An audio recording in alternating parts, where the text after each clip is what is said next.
Welcome back to another tech video, and in today's episode I've got something a little different. I have not brought a console to fix and resell.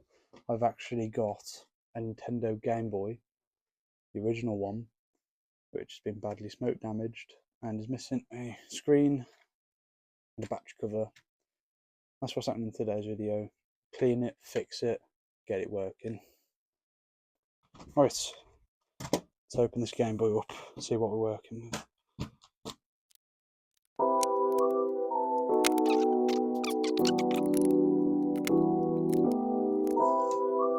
We'll start with the front side, with the screen and the speakers.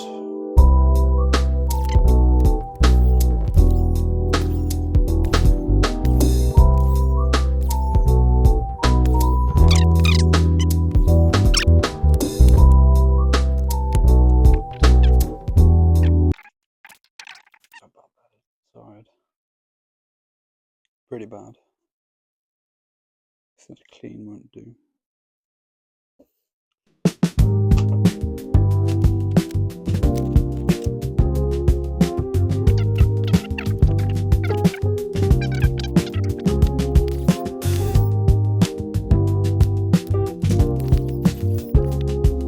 Some rubbing alcohol and cotton swab.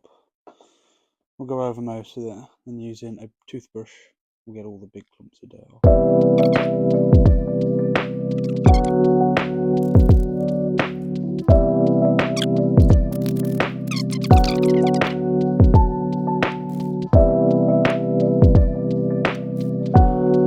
I left the Game Boy to soak in soapy water overnight. It's got majority of the dirt off, especially on the speakers.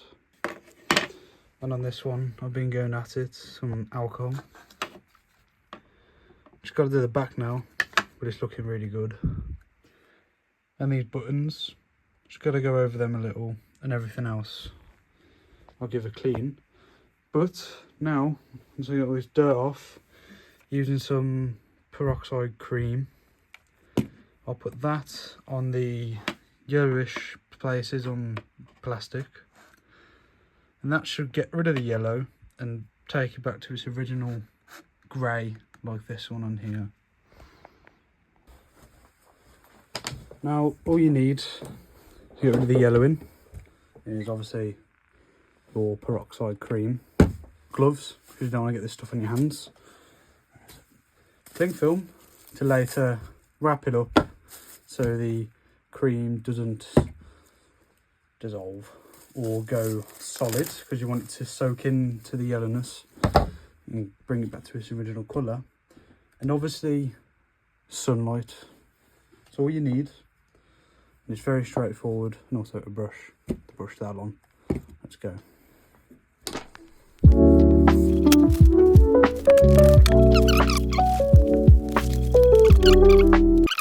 So I've cleaned the Game Boy. I got a little excited and forgot to record it. But I've replaced the screen, the battery cover, and it's come out really nice. There's a scratch there and it does look a bit yellow, but that's fine. And crash playing on the PS1. And I brought Dr. Mario to play onto it. But when I put it in and turn it on, red light, it's corrupted. So I've got the ports, and we'll see what happens there. But overall, it looks really nice. I have been using that Game Boy, and it works great. I've stopped the corruption, and I've kept putting the game cartridge in and out constantly, and I put it in the last couple of times and it works great. So I say that Game Boy is completely fixed now. I'll see you in the next episode. Goodbye.